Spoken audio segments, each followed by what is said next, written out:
opening out anyways. So That's too funny. All good. yeah. What's your question?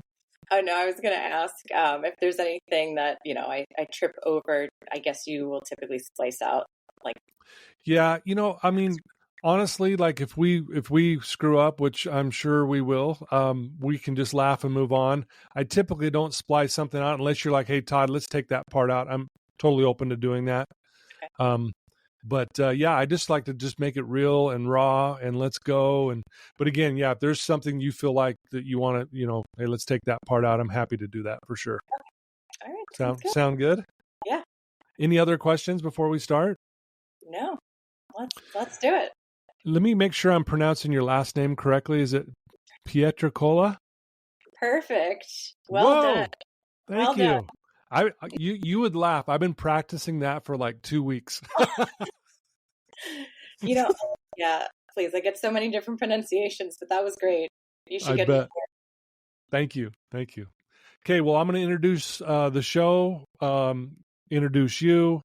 I won't go through your whole bio because there's so much good stuff here. I definitely want to get it from you, but I'll give it an introduction, and then I'll typically start with the question, hey, tell us a little bit about your childhood and, tell us where you grew up, that kind of thing. And then we'll just get into how you got to where you are today. Does that sound all right? That sounds great. Okay. All right. Here we go.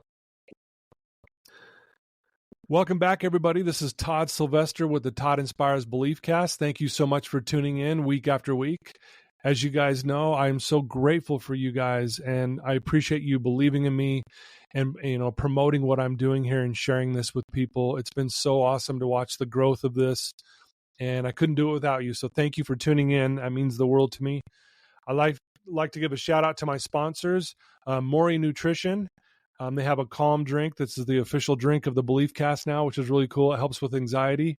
Wasatch Recovery, Siegfried and Jensen, and Thread Wallets. And then I like to give a shout out to Paul Cardall. The music you heard at the beginning of this podcast and at the ending is for my good friend Paul Cardall. He's an award-winning pianist, an amazing man, amazing story. So thank you for letting us use your music, Paul. And as always, I bring on such amazing people, and I'm the lucky one because I get to see them face to face, and to be able to do this means the world to me. And today it's no different.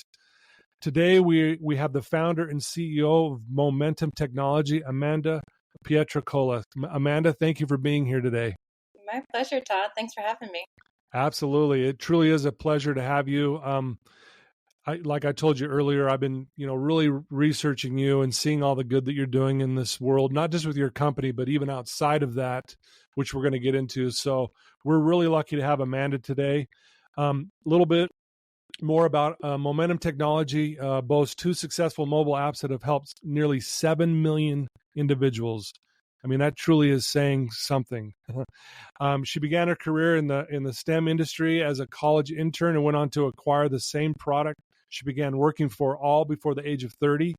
She has since founded Momentum Technology as an innovative mobile app company that has helped millions protect their personal privacy. And she's doing a lot of good outside of that as well, where she's donating through her other charities, through her company, and just making a difference. So we're so excited.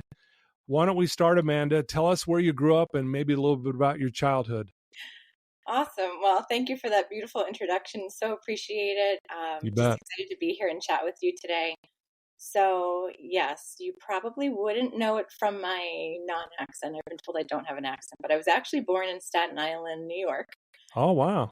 Yeah, and then moved to New Jersey and spent the majority of my life there. And then in 2022, made the fairly large move from New Jersey down to Nashville, Tennessee, and absolutely love it. Yeah. Thrilled to be exploring a new town, new city. So many great people here. But yeah, I frequently am back between New Jersey and Nashville since we've got a team in both places. Yeah, I've been to Nashville once for a weekend on a development trip that I was on, and boy, it was beautiful. We listened to a lot of great music. The food was excellent. The downtown was hopping. So yeah, I can see why you would love that place. Yeah, lots to do. Whether it's, like you said, country music, nature, kind of has a little bit of everything here except for the beach. So that's what Jersey's for. Right. Well, you're obviously a very driven woman who believes in herself, and you work hard. How were you like that as a child? And maybe tell us a little bit about how you were when you were younger. Yeah. So it's funny. My earliest, or some of my earliest memories, living in Staten Island, was a very close knit neighborhood. And I was kind of middle aged between the oldest kids on the block and the youngest ones on the block. And I was often the one that was connecting both groups together. Oh, okay. And that's something that has followed me through my life, where I've just always been very relationally driven, care very much about bringing people together. I love networking, not for what I can get out of it, but out of who I can connect people to. And so Mm, I think that's something that very much so followed me from childhood into adulthood. And I think the reason that or part of the reason that I was in the position I was to acquire a product I started on as an intern was really due to the relationships that I had built over the years, trust with okay. previous owners and founders. And, I just, for me, building solid, genuine relationships in business has always been key. And I think my childhood definitely, unbeknownst to me and my parents at the time, was indicative of Yeah. kind of the future. Yeah. So connecting people's, we could say, is your superpower. Yeah, I like to think so. Yeah. And that really is, I have a good friend of mine who is a lot like you, where she knows everybody. She connects people together. She makes things happen for other people. And, that's kind of the feeling I get from you, even after, like I said, really reading up on you and all the good you're doing. I can see why that has really played a really powerful role in your life at this, present time. Yeah, very much so. Yeah. So tell us what did you do in high school? Were you active in sports? Were you in clubs? What were you like in high school? So fun fact, I was actually homeschooled from, Oh, yeah, I'm one of those. you're one of those people. We always say there's a difference between being homeschooled and a homeschooler, though. And I think Okay. the stigma that people sometimes attach, Yeah. just real here. Uh, Right. but a lot of times people have the misconception that homeschoolers are, introverted and very Yeah. sheltered and don't really have great like social interaction skills. Yeah. And so my parents were very aware of, I think, that stigma. And so from preschool, basically all the way through high school, I went to college, but I was homeschooled for the majority of my schooling career. And so I was involved in gymnastics. Mm. So that was, kind of, I'm not really a sports person, but gymnastics was my thing. Oh yeah. And then we were just heavily involved, and still are, in our church. And that was where I got a lot of my social interaction with kids my own age, just involved in different volunteering efforts and just being a part of making the community better. So um, probably a good little peek into my childhood. Yeah. No, I love that, and you definitely do not fit the mold of a homeschooler. So Thank you. there's Appreciate it. another compliment for you, because I never would have guessed. Yeah, in college, I happened to get into conversation about that with a fellow classmate, and it was funny because she turned to me and she goes, "You were homeschooled? You're not weird at all." Oh man, all right. Hopefully, I can be the poster child that homeschooling is a good Exactly. path. Yeah, homeschooling is a good thing. Look at this, right? Yeah, Well, again, like there's so much we could talk about here, but let's get right into it. You started working as an intern, and then eventually took over, basically, and you founded Momentum Technology. Talk about that process, and how does someone do that? Because that's a pretty bold thing to do. yeah. So pretty crazy story. Not your typical path for sure. So I was, let's see, really where it started was I was working at my church's daycare, and one of Mm. the parents of one of the boys that was in my class, she, unbeknownst to me, was the executive assistant to the two creators of the product I, nearly a decade later acquired. Oh, Happened to find out degrees were similar. She was asking, what I was looking to do career wise. And I said I was looking for an internship. And she said, well, let me check with my bosses. They've never done it before, but maybe they'll be interested in it. And so within a couple weeks, I never interviewed. I never submitted a resume. Literally, it was they were going to Wow. get free help because I just wanted college credit for it. Sure. Yeah. And they took her word that I was, a person of integrity and would do Yeah. well. Brought me on as an intern. And within that period of me coming on as an intern, someone left their customer support department. And my boss's words at our famous last words at that point were, "Oh, the intern can fill in until we find somebody." So I started filling in, working Wow. part-time, interning, ended up coming on full-time and doing school at the same time, also Okay. full-time. So I was very Dang. busy for a couple of years. Yeah. And just over the years, worked my way up from customer support to team lead to director of customer success, and then ultimately to product manager of Spoof Card, which was the first app that they created. Okay. And the crazy part for me was that in January 2018, I had been there almost 8 years and started thinking, have I settled? I was seeing friends move to other positions, move to other cities, and experiencing a whole new life. And I thought, maybe it's time. Maybe I should consider doing something else. Because I'm a person of faith, I always put it before the Lord and ask, is this Yeah. the right next move?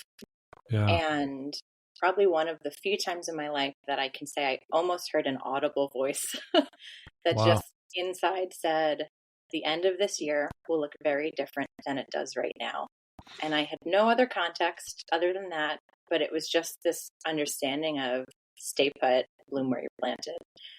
And so I was obedient to that. And I'm so thankful I was, because about 6 months later was when they approached me with this opportunity of, we're looking to sell this product. Would you be interested in, becoming CEO? And then that evolved to, Wow. are you interested in acquiring it? And it was not something I went after. God literally just dropped it in my lap. Wow. And yeah, it was definitely one of the craziest scenarios, something I never saw coming. But just, I think, a testament to, blooming where you're planted, being obedient to Yeah. that small voice that we should all be, asking the Lord, what's the next step? And do I move or do I wait? No, I love that. And, that really, I wanted to ask you this. I was going to ask you this anyways, but this will be a good time.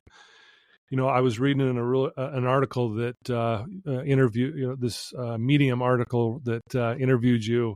Oh, yeah. And it says your core why for what you do is first and foremost to bring the glory to God and honor Him in everything that you do. And secondly, to invest in people both personally and professionally. Obviously, your faith means a lot to you. You're obviously not afraid to talk about it, which is great too. You're very open about it. Talk about that, and how did that get cultivated in you? Obviously, probably happened from from your parents when you were younger, I would assume. But yeah, tell us how that evolved with you and why faith is so important to you. Yeah, great question. Thank you for asking that. Yeah. It is very much so core to who I am. And I definitely have my parents to thank for that. When I was born, they were actually really kind of just starting their own faith journey in a deeper and more meaningful way.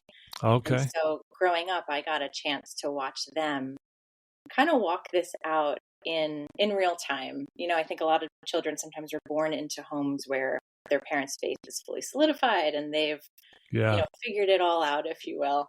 And for me, being able to watch my parents take that walk of faith with the Lord in a relationship, not religion, where it's a Yeah. relationship with Jesus Christ, and asking God for wisdom, and then watching Him bring the right people into your path to bring those answers, and watching them believe for different things in their own life, whether it was, my mom was healed of a brain tumor, and I got to watch Oh, that as a child, wow.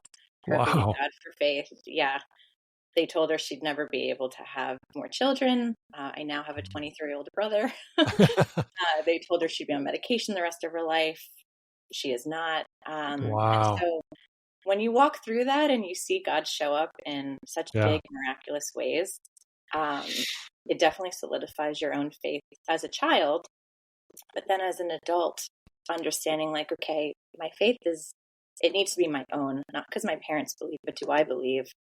And owning a business has definitely expedited that process of Right. seeing God's faithfulness and walking in faith, and not always seeing things that you want in the now, and saying, okay, Lord, I'm going to trust you, and then watching him come through in only a way he can. And so I say to the team, or I actually said this to them recently, this company belongs to God. I am simply the steward of it.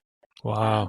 Which makes it much easier, I think, to stay humble and realize the success does not belong to me. It belongs, to a team of wonderful people working together, but ultimately we're in this position to bless others and to bring glory to God. So, Wow, that's powerful.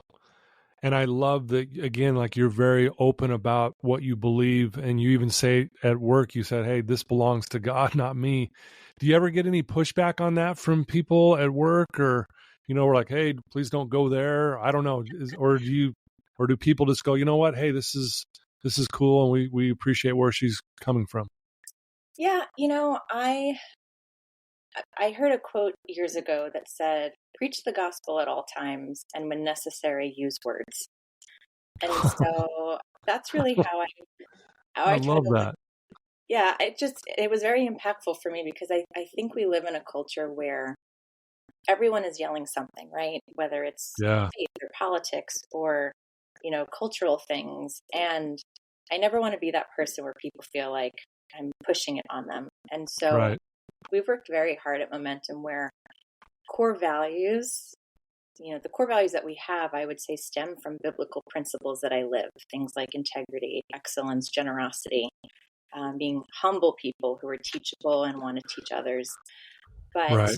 it's never something where it's, hey, you have to believe this to work here. Like, we welcome people from all different backgrounds, all different, whether they have faith or don't, Right. like it's an individual journey for every person. So for me, it's more of, I'm going to live what I know is true. And people have been very respectful of that. The same way I've also been very respectful if they disagree. Yeah. Because, Right. like I said, it's a very personal journey for each person. Yeah, I love it. You've said integrity a few times already in this interview. Obviously, that means a lot to you as well. Will you describe what integrity means to you, and why that really plays a role in your success?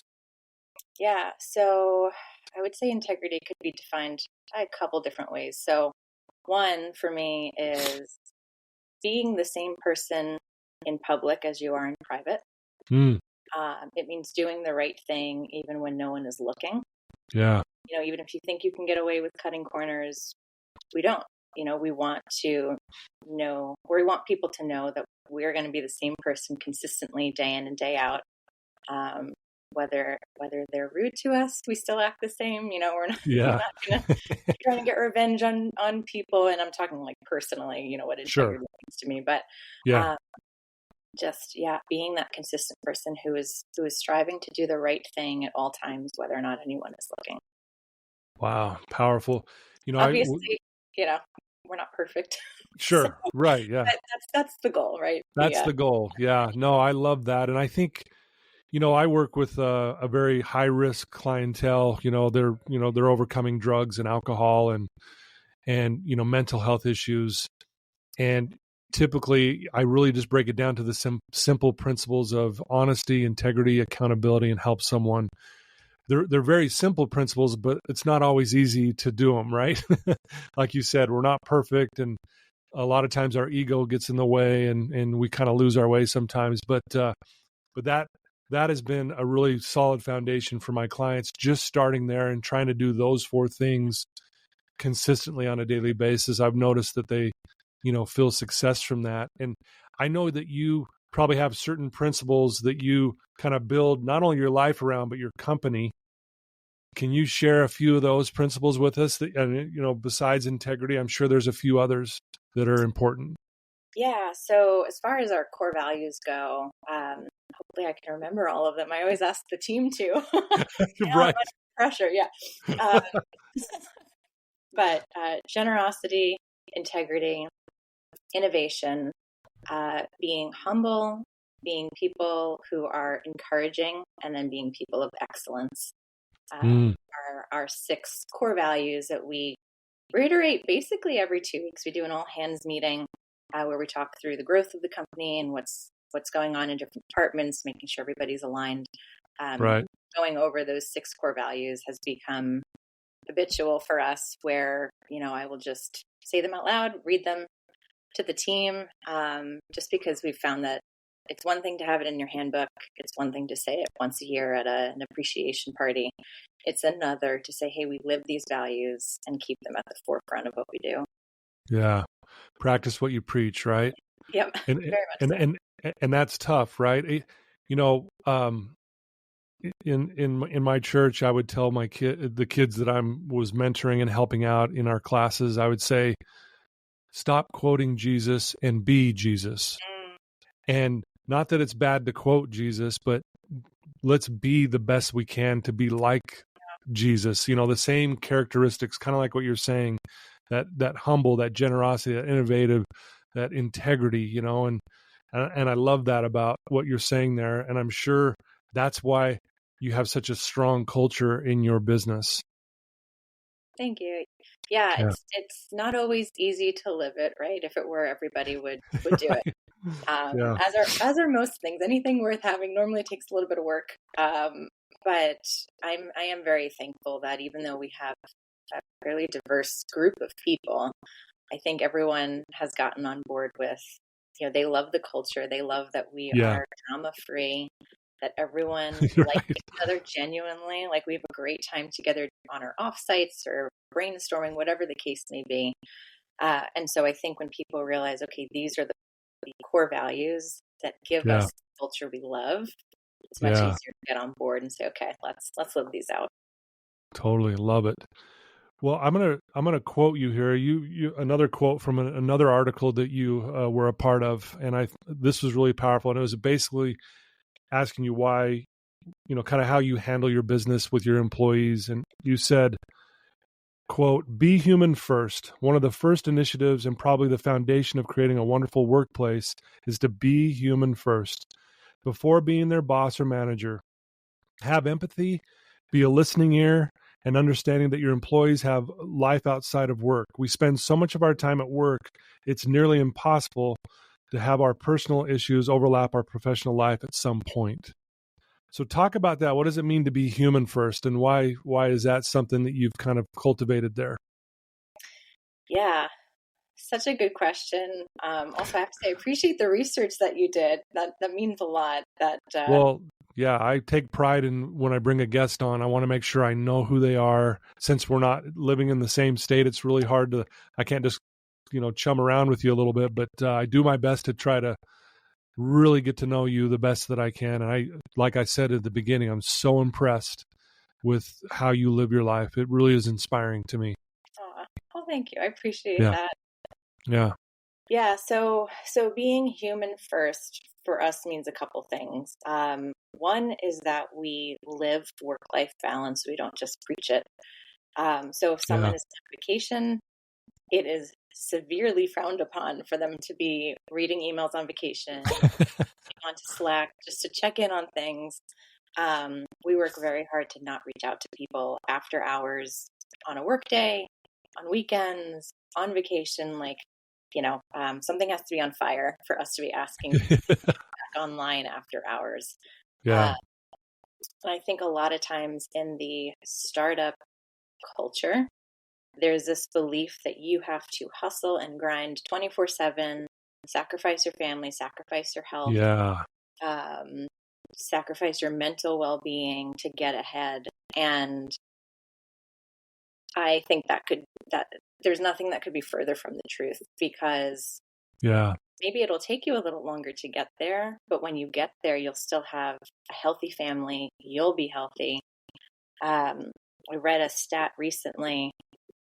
I hope I get the number correct, but Steve Jobs was an incredible mind, and he built Yeah. an amazing business.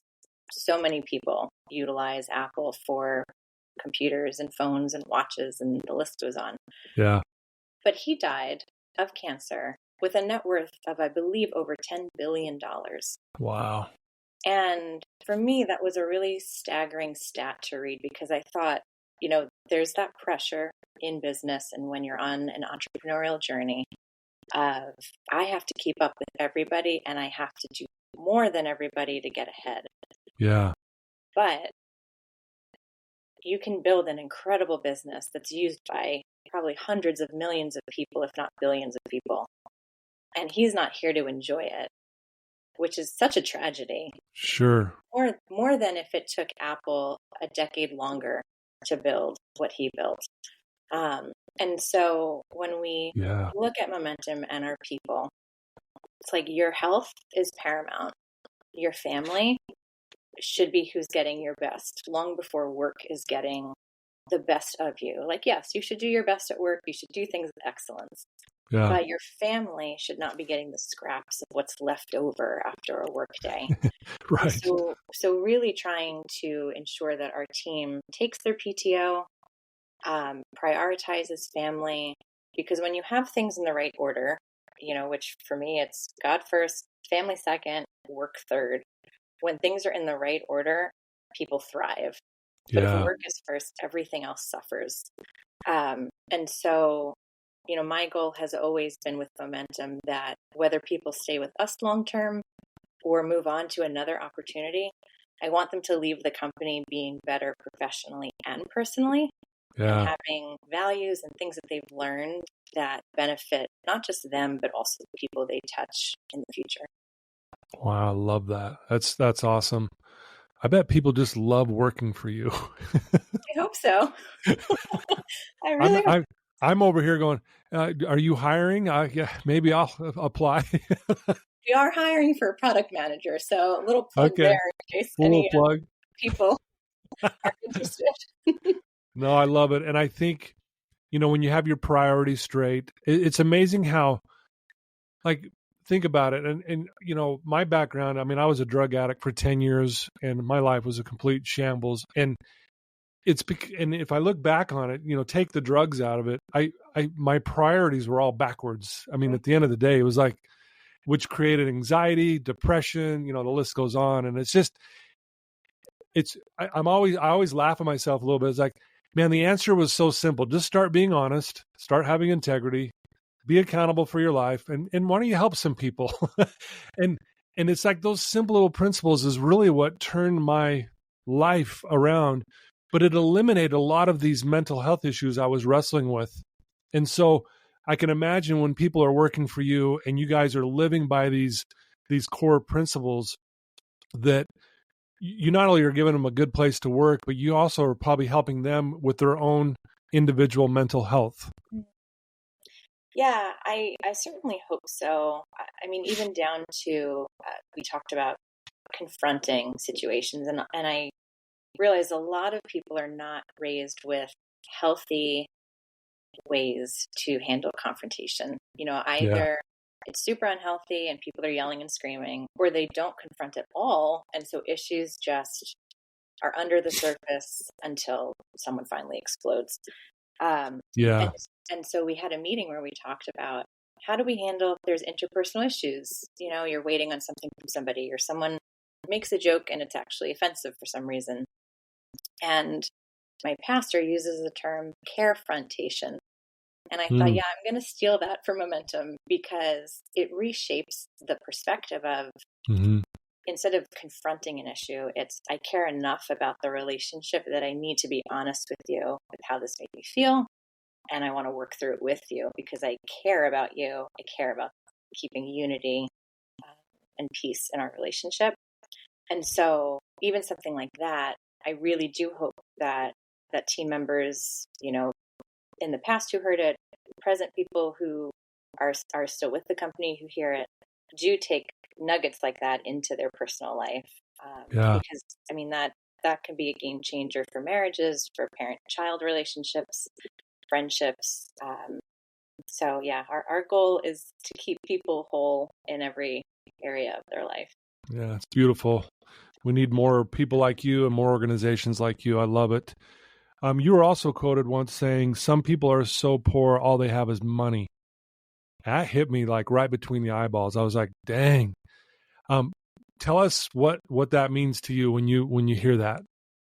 Yeah, I think that goes back to what we were talking about before with work-life balance, with not being in the pursuit of just money. Like, yes, we all need money to live. Right.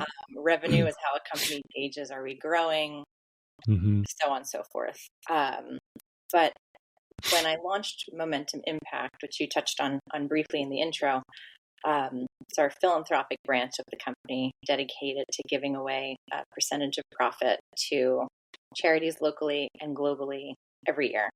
And since we started in 2021, thankfully, again, glory to God for this, we have been Yeah. able to give over $350,000 away. Wow. That's And incredible. yeah, it's definitely it's one of those like pinch me moments that I Yeah. just honored that we've been put in a position to steward finances so well that we're also able to bless the world around us. But I think when people are just in the pursuit of money selfishly, the Bible says the love of money is the root of all evil. Not money, but the love of it. And we Right. see that in business where people are so focused on money that it very quickly turns to greed and very quickly turns to they'll do anything that lacks integrity, lacks excellence to make a buck. Yeah. And I never, ever want to be in that. I never want my heart to be in that position where Right. that focus. And I think that's where generosity really helps keep that accountability, like you said, in our hearts to know, okay, what's the purpose that we're doing this for? And I've said to the team, eventually I want our key performance indicator to be how much did we give this year, not how much did we make. Wow. Yeah. It's amazing. Yeah, so that's called Momentum Impact. If I failed to mention that earlier, we talked about it, but yeah, Momentum Impact, which is part of that charity giveaway that you say, and I love that you're doing that globally. Again, very impressive, and again, it goes along with your core values, not only as a human being, as a person, but for your business, and again, practicing what you preach. Right? Yes, I very love it. much so. I love it. Um, so what are the future plans? What do you have? Like, you seem like a very driven person, like we talked about. And do you have other like big ideas you're working on that you could maybe even share with us, or Sure. what you're looking to do in the next few years? Yeah. So I touched on, the app that started it all. But actually, I think my COO told me today it was 40 days ago or so. Not that Yeah. we're counting, that we launched a brand new mobile app called Call from Work. Mm, And the goal of this app is to help really professionals nationwide, but specifically, I think it really speaks to people who have an office phone that is, connected to a physical location like an office. So if okay. you've got HVAC professionals or a doctor who's got, their office phone, a lot of people are calling back clients and patients and customers through their personal cell phone, which completely eliminates privacy and that work-life balance.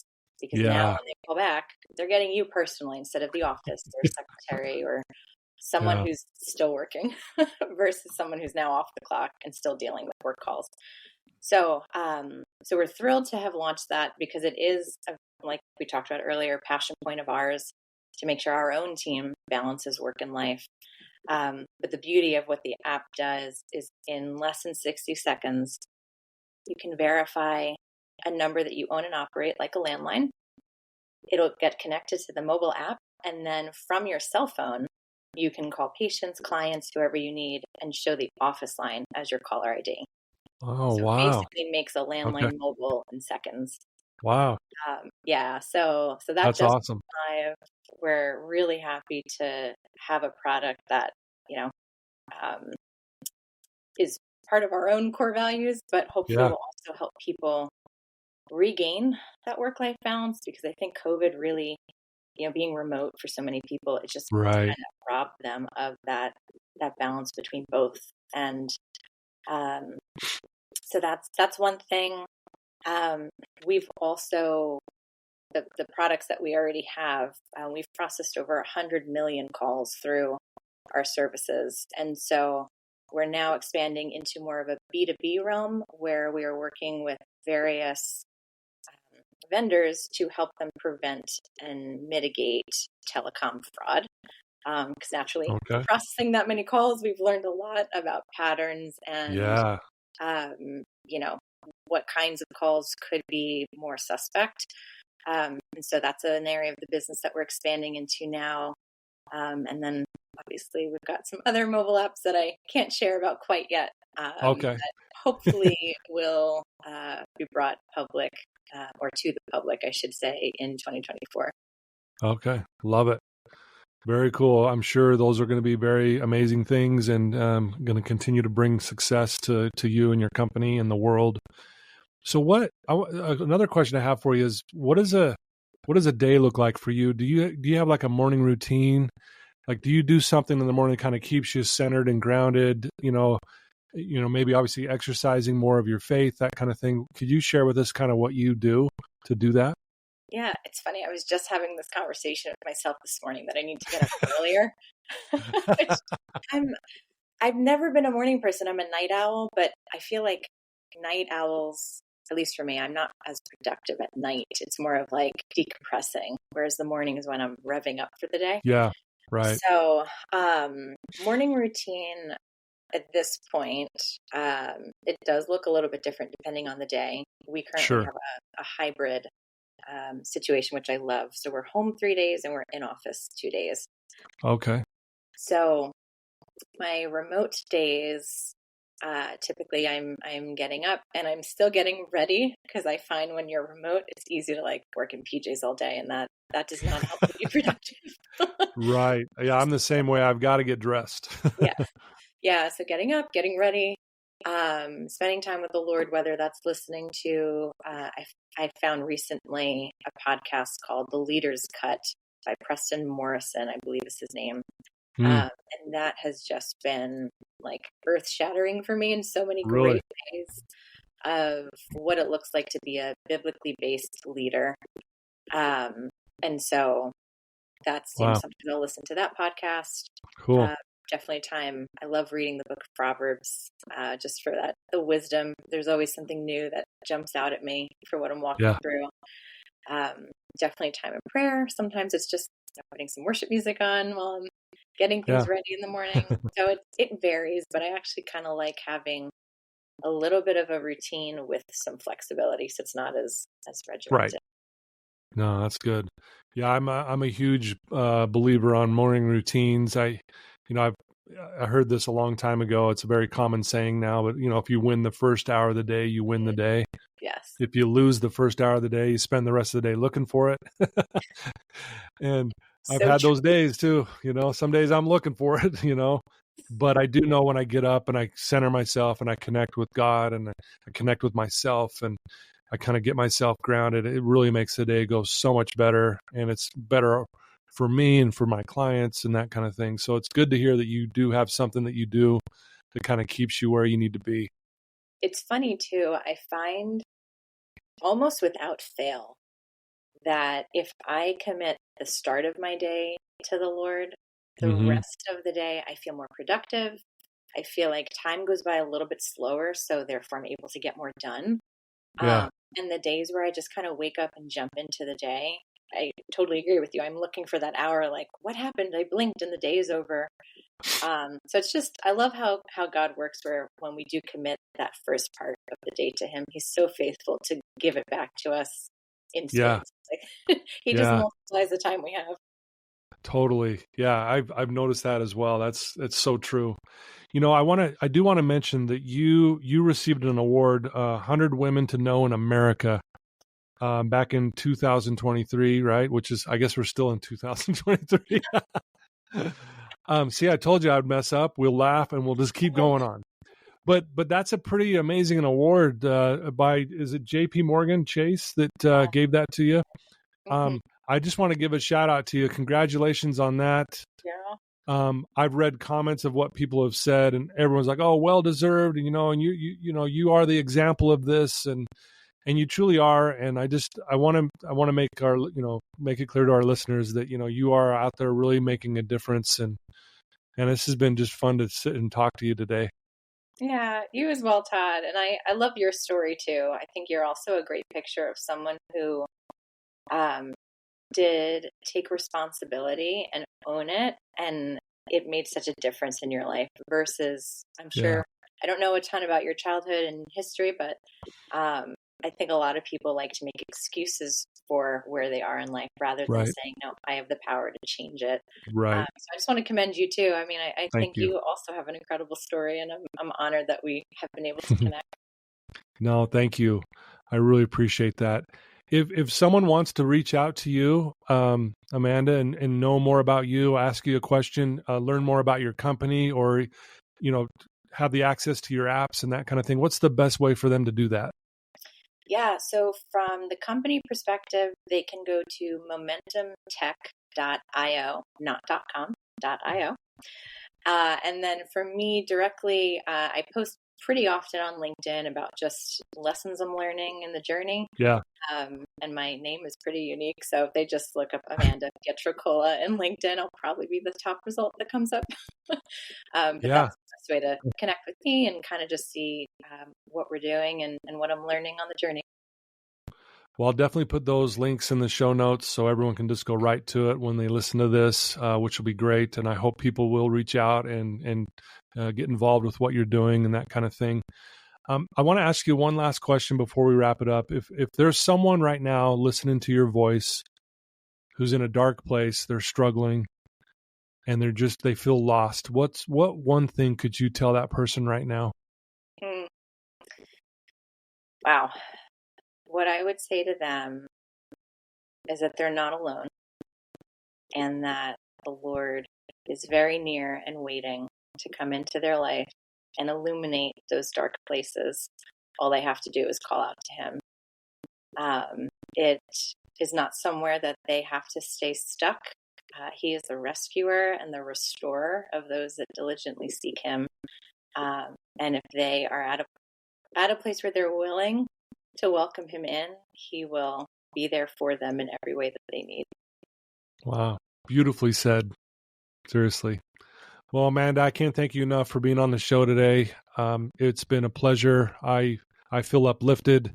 I feel love. I feel my heart's expanding. Thank you. I mean, honestly, I'm so impressed with the way you're living your life. And I know you're not perfect. I'm not, I know that, but boy, you really are doing a great job of, adhering to your principles, staying close to your faith, and really trying to make a difference in this world. And you are, and it's great to know people like you. And it just reminds me of, where I need to maybe up my game in certain areas of my life, So thank you for just sharing with us and uplifting all of us who had the opportunity to hear this today.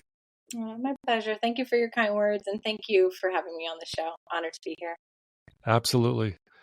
Well, there you go, folks. Amanda Pietrocola. Please reach out to her, check out her company, hit her up on LinkedIn. Thanks for tuning in. I'm sure you felt what I felt today, just this surge of energy and frequency and love. And man, it's a beautiful thing. And I'm grateful for people like Amanda who stand up to her values and is not afraid to talk about it. We need more people like that. So if you've been one to kind of shy down from those things, let's follow Amanda's example and be like her. And so, yeah, thanks for tuning in. I love you guys. And till next time, everyone, take care.